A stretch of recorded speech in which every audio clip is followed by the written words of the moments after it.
बिस्मिल्लाहिर्रहमानिर्रहीम और अस्सलाम वालेकुम। आज की इस वीडियो में हम देखेंगे डू वाइल लूप को। सबसे पहले शुरू कर लेते हैं डू वाइल लूप के सिंटैक्स से। अभी हमने जो है ना पिछली वीडियो में पढ़ा था वाइल लूप को ना। वाइल लूप से बड़ा ही मिलता जुलता होता है डू वाइल लूप, इसका कोई खास फर्क है नहीं, सिर्फ इसमें एक डिफरेंस है, वो मैं भी आपको बता देता हूँ। तो जो वाइल लूप था ना वो इस तरह का होता था कि आप लिखते थे वाइल और यहाँ पे आप लिखते थे उसके बाद कोई कंडीशन, ठीक है। और फिर आप ना ये ब्रैकेट्स लगाते थे और इसके अंदर आप कहते थे कि ये है बॉडी लूप की, अगर जो भी चीज़ आपने रन करवानी है ना लूप में वो इस जगह के अंदर आप लिखेंगे, ठीक है। अब ये लूप रन कैसे होता था? ये रन ऐसे होता था कि सबसे पहले ये कंडीशन चेक होती थी, अगर ये कंडीशन ट्रू है, ठीक है, फिर ये body of the loop execute होती थी। अगर ये कंडीशन यहाँ पे ही पता लग जाएगा ये कंडीशन फॉल्स है तो body of the loop run होती ही नहीं थी। और हर बार इसी तरह होता था कि पहले कंडीशन चेक होगी, फिर body of the loop run होगी, फिर वापस कंडीशन चेक होगी, ठीक है। लेकिन फर्स्ट टाइम भी जब लूप में आपने एंटर होना है, जो मेन बात है इसकी कि लूप में एंटर होने के लिए फर्स्ट टाइम जब आप इस लाइन से आएंगे, ऊपर वाली लाइन से इधर, तब भी देखें पहले सबसे पहले कंडीशन चेक हो रही है, अगर वो कंडीशन ट्रू है तो बॉडी ऑफ द लूप पे आप जा रहे हैं, ठीक है। तो इसका मतलब ये हुआ कि अगर कंडीशन पहली दफ़ा ही फॉल्स है तो लूप एक दफ़ा भी रन नहीं होता, ठीक है। ये चीज़ ज़हन में रखते हुए अब आप डू वाइल लूप देखें। पहले हम देखते हैं कि डू वाइल लूप का सिंटेक्स क्या है। डू वाइल लूप का सिंटेक्स बड़ा सिंपल सा है कि पहले ये डू का कीवर्ड आ जाएगा, इसके बाद जो है ना एक आप ओपन करली ब्रेस लगाएंगे और एक क्लोज करली ब्रेस लगाएंगे, और इसके अंदर जो बॉडी ऑफ द लूप है सारी की सारी इसके अंदर आएगी, जो भी आपने चीज़ें लूप में रन करवानी है, ठीक है। लास्टली आप क्या करेंगे कि आप ये एक लिखेंगे वाइल के नाम से जो है ना एक कीवर्ड, और उसके अंदर दो ब्रैकेट्स लगाएंगे, ओपन और क्लोज ब्रैकेट्स, ठीक है, जैसे ये लगी हुई हैं। और इन ब्रैकेट्स के अंदर अब आप टेस्ट कंडीशन लिखेंगे, जो भी आपकी टेस्ट कंडीशन होगी, ठीक है। और इसके बाद ये भी नोट करें कि यहाँ पे सेमी कॉलन भी आएगा, जो कि वाइल लूप में जो ऊपर लिखते थे तो नहीं था क्योंकि उसके बाद ब्रेसेस आ जाती थी ना, इसमें तो नहीं है, तो इसलिए यहाँ पे सेमी कॉलन भी आता है, ठीक है। ये हो गया इसका सिंटैक्स। अब हम देखते हैं कि ये रन कैसे होता है। ये रन ऐसे होता है कि जब आपका कोड इधर आता है ना डू के अंदर, तो वो पहली बार कोई कंडीशन चेक नहीं करता और जो भी इस बॉडी के अंदर लिखा होता है वो एग्जीक्यूट हो जाता है पहली बार बगैर कंडीशन को चेक किए, ठीक है। उसके बाद जो है वो कंडीशन पे आता है और कंडीशन चेक होती है। अब अगर तो ये कंडीशन ट्रू हो तो जो डू वाली बॉडी के अंदर लिखा हुआ है ना वो दोबारा से रन होगा, ठीक है। और फिर जब तक ये कंडीशन ट्रू रहेगी ये body of the loop bar bar run होती रहेगी। जैसे ही ये कंडीशन अब फॉल्स हो जाएगी तो फिर हम जो है ना इससे निकल के अगली लाइन पे आ जाएंगे। तो मेन बात इसमें ये थी कि जो डू के अंदर जो भी चीज़ लिखी हुई है वो पहली बार रन होती है, इररिस्पेक्टिव ऑफ कि कंडीशन ट्रू है या फॉल्स है। उसके बाद कंडीशन चेक होती है और फिर आप देखते हैं कि क्या दोबारा जो डू के अंदर लिखा होता है उसको रन करना है या नहीं करना, ठीक है। इसी चीज़ को अब हम फर्दर समझते हैं एक एग्जांपल से। तो हमें एक एग्जांपल में एक सवाल जो दिया गया है वो ये कह रहा है सवाल में कि write a program to print all lower case letters in a single line using do while loop. अगर इस तरह हमने लूप की फॉर्म में ना लो कभी भी ना लेटर्स को, कोई सिंबल्स को, नंबर्स को प्रिंट करवाना हो, तो हमें पता है कि यार ये आस्की कैरेक्टर्स से बड़ी आसानी के साथ किया जा सकता है। तो आस्की कैरेक्टर्स क्या होते हैं उसको थोड़ा सा रिवाइज कर लेते हैं। आस्की कैरेक्टर्स का टेबल कुछ इस तरह का दिखता है जिसको हम आस्की टेबल कहते हैं। इसके अंदर हम ढूंढते हैं कि ये लोअर केस लेटर पहले देखें कहाँ पे है। तो लोअर केस लेटर आप यहाँ पे अगर फोकस करें तो ये लोअर केस लेटर्स लिखे हुए हैं। अब इसमें आप दो चीज़ें देखें कि इसमें दो चीज़ें दी गई हैं कि यहाँ पे एक लेटर लिखा गया है और आगे उसकी एक डेसिमल वैल्यू लिखी गई है। तो इसी तरह वो अगले आप कहीं पे देखें तो एक डी का जो लेटर है उसकी डेसिमल वैल्यू 100 की है। इस तरह एम का जो लेटर है उसकी डेसिमल वैल्यू 109 की है। जेड का जो लेटर है उसकी डेसिमल वैल्यू 122 की है। तो इस तरह अगर आप देखें तो आप ये कह सकते हैं कि डेसिमल वैल्यू 97 से लेके 122 तक सारे के सारे लोअर केस लेटर्स हैं, ठीक है।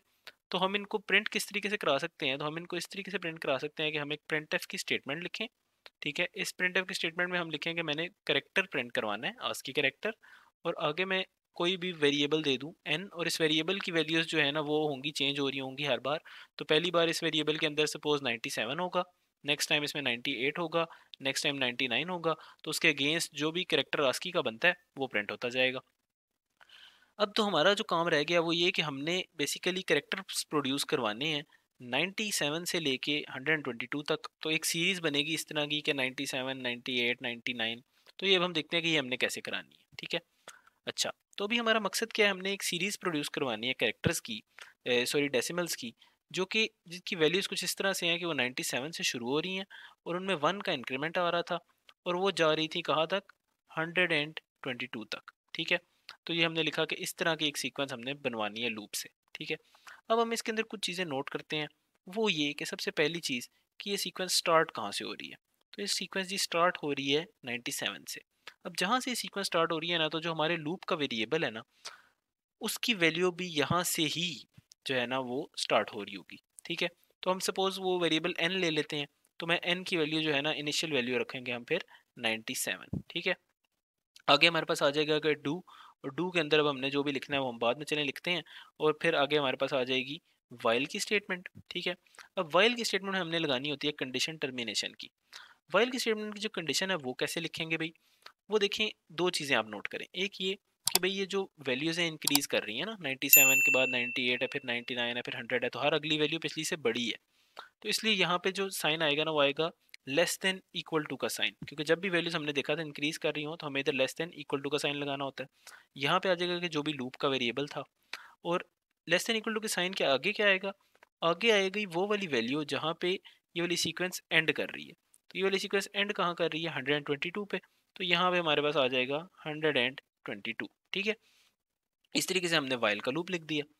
अच्छा, डू वाइल लूप लिख दिया, सॉरी। अब डू के अंदर जो है ना वो हमने कंडीशन लगानी है। अब एक चीज़ और, तो डू एक चीज़ रहेगी हमारी कि हमारे एन की जो वैल्यू है वो चेंज ही नहीं हो रही, हर बार 97 ही है, तो ये तो लूप कभी ख़त्म ही नहीं होगा। तो इसके लिए हम ये करते होते हैं कि हमने इसकी वैल्यू को इंक्रीमेंट करते हैं एन को।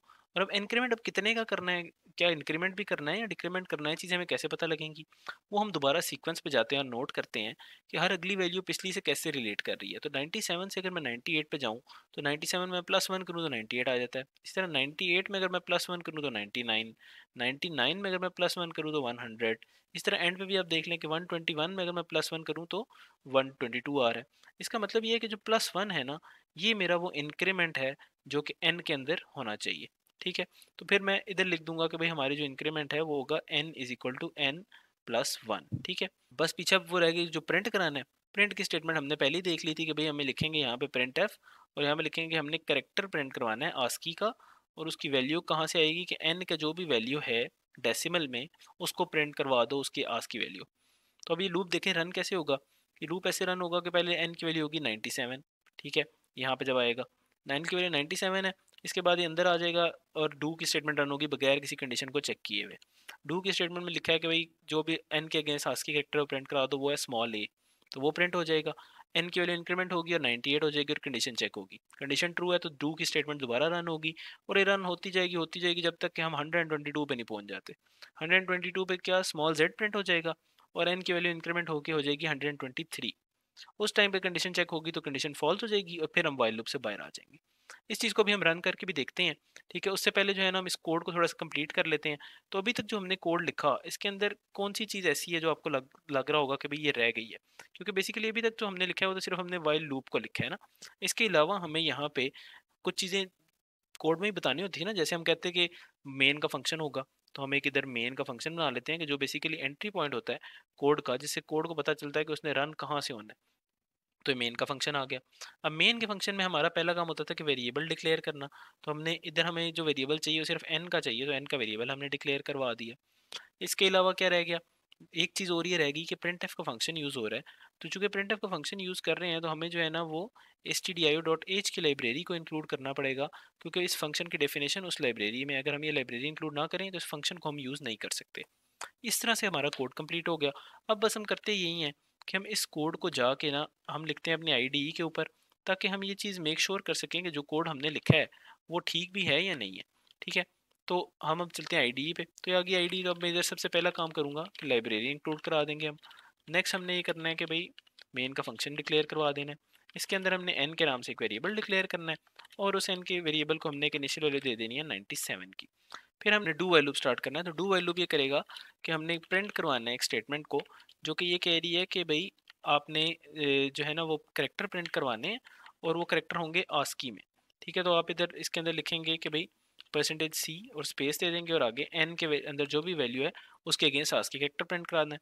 फिर हम लिख देते हैं n is equal to n plus one लिख दें या एन प्लस प्लस लिख दें, एक ही बात है, तो मैं इधर एन प्लस प्लस चलें लिख देता हूँ। आगे आप वाइल की कंडीशन लिख दें, जो कि कंडीशन ये कह रही थी कि एन की value less than equal to 122 होनी चाहिए, क्योंकि 122 पे स्मॉलेस्ट जो स्मॉल कैरेक्टर्स में या लोअर केस में हमारे पास जो करेक्टर आ रहा है ना जेड का, वो 122 पे है, तो इसलिए हमने इसको यहाँ पे टर्मिनेट करा देना है। अब हम इसको जो है ना एग्जीक्यूट करके देखते हैं कि क्या हमें एक्सपेक्टेड आउटपुट मिल रही है। तो हमें देखेंगे भाई एक्सपेक्टेड आउटपुट हमारे पास आ रही है कि ए बी सी डी से शुरू कर रहा है, और देखें एक्स वाई जी तक ये सारे के सारे करेक्टर्स एक लाइन में प्रिंट होके आ रहे हैं। आप लोगों के लिए छोटा सा होमवर्क ये है कि इसी वाले कोड को आप लोगों ने अब लिखना है फॉर लूप की मदद से। और फॉर लूप में माइनर सी चेंज आएगी, आपने पढ़े हुए भी हैं फॉर लूप्स, तो होगा आपके लिए बड़ा आसान। बस ये होगा कि आपको एक बेहतर अंडरस्टैंडिंग हो जाएगी, और कल को अगर ये पूछा जाए कि ये कोड आपने फॉर लूप से करना है, तो आपके लिए लिखने में भी वो मसला नहीं होगा। तो अगर आपने उस सवाल का सोल्यूशन चेक कराना हो तो बेशक आप उसको कमेंट सेक्शन में भी लिख दें, तो मैं उसको एक नज़र देख भी लूँगा।